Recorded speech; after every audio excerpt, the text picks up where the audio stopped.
Biasanya orang akan cakap sesuatu yang hidup tu pasti akan mati. Bahasa ni mungkin bukan benda yang bernyawa seperti manusia atau haiwan, tetapi bahasa juga boleh mati. Jadi apakah itu kematian bahasa? Kematian bahasa ni adalah apabila bahasa itu tidak digunakan lagi dan penutur terakhirnya meninggal dunia. Jadi macam mana kematian bahasa boleh berlaku? Macam mana boleh tinggal seorang saja kemudian seorang tu meninggal? Pertama sekali, apabila sesebuah negara itu dijajah, kemudian penjajah itu melarang penggunaan bahasa. Ada kes-kes masa perang sehinggakan apabila bahasa itu digunakan, orang tu akan dihukum bunuh kerana bahasa itu tidak dibenarkan oleh penjajah. Contohnya apabila Amerika telah dijajah oleh British, kemudiannya orang asli Amerika, the Red Indians, dibunuh secara beramai-ramai kerana menggunakan bahasa mereka. Ataupun ketika zaman penjajahan Jepun, apabila orang Melayu hendak bercakap, kita dibunuh, kita dipaksa menggunakan bahasa Jepun. Cara lain di mana bahasa boleh mati,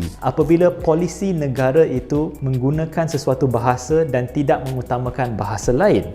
Cara yang ketiga bahasa boleh mati apabila ibu bapa tidak mengajar anak-anak mereka bagaimana untuk menggunakan bahasa tu. Jadi anak tu tak inherit daripada mak bapak dia tak guna, dan generasi seterusnya langsung tak reti guna bahasa tu. Cara keempat, kadang-kadang ada bahasa yang tidak meminjam perkataan. Kenapa perlu pinjam perkataan? Kerana dunia kian berubah dan akan ada sentiasa benda yang baru untuk kita perlu describe. Ada benda yang kita perlu tahu. Jadi kalau tak ada perkataan untuk menerangkan benda yang baru itu, maka bahasa tu akan slowly mati. Contohnya bahasa Sanskrit, kerana bahasa Sanskrit tidak meminjam perkataan. Bahasa ni kalau dah mati, adakah dia akan mati selama-lamanya? Ada kes di mana bahasa yang mati telah dihidupkan semula, dan antara kes di mana bahasa itu dapat dihidupkan semula dengan jayanya adalah bahasa Hebrew yang digunakan oleh orang Yahudi. Sebelum penubuhan negara Israel, bahasa Hebrew tidak berapa digunakan kerana terdapat diskriminasi yang sangat-sangat hebat terhadap orang Yahudi, sehingga kan kalau ada orang berbahasa Hebrew, mereka akan dipandang serong, mereka akan dibuli. Akibatnya, bahasa Hebrew hanya digunakan sebagai apa yang kita panggil liturgical language. Apakah itu liturgical language? Bahasa bila nak mengaji, bahasa bila baca kitab. Contohnya macam kita baca Quran. Tak semua orang boleh faham Quran.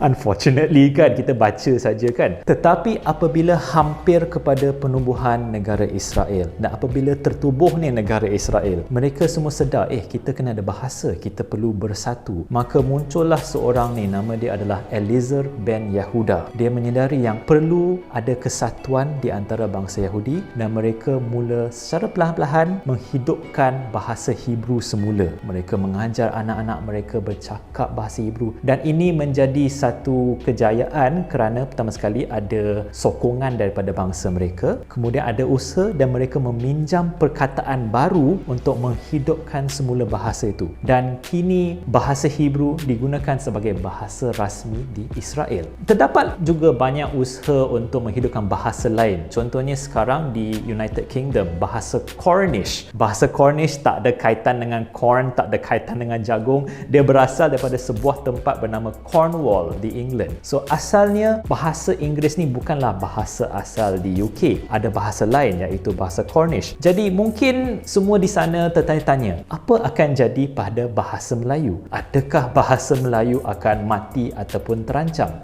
Ni soalan yang susah. Tapi bak kata hang tuah takkan Melayu hilang di dunia. Dan apabila kita lihat pada situasi bahasa Melayu, agak susah untuk bahasa Melayu mati pada masa sekarang. Nak kata orang kecam kita kerana menggunakan bahasa Melayu. Kalau kita guna bahasa Melayu yang tak betul adalah baru orang kecam kan? Bukannya kita guna bahasa Melayu, kamu ni kolot. Tak ada kes begitu. Adakah negara tidak menyokong penggunaan bahasa Melayu? Tidak juga. Daripada kita risaukan tentang bahasa Melayu ni akan mati ataupun kita ni terancam, lebih baik kita fokuskan diri untuk menjadi orang yang terbaik.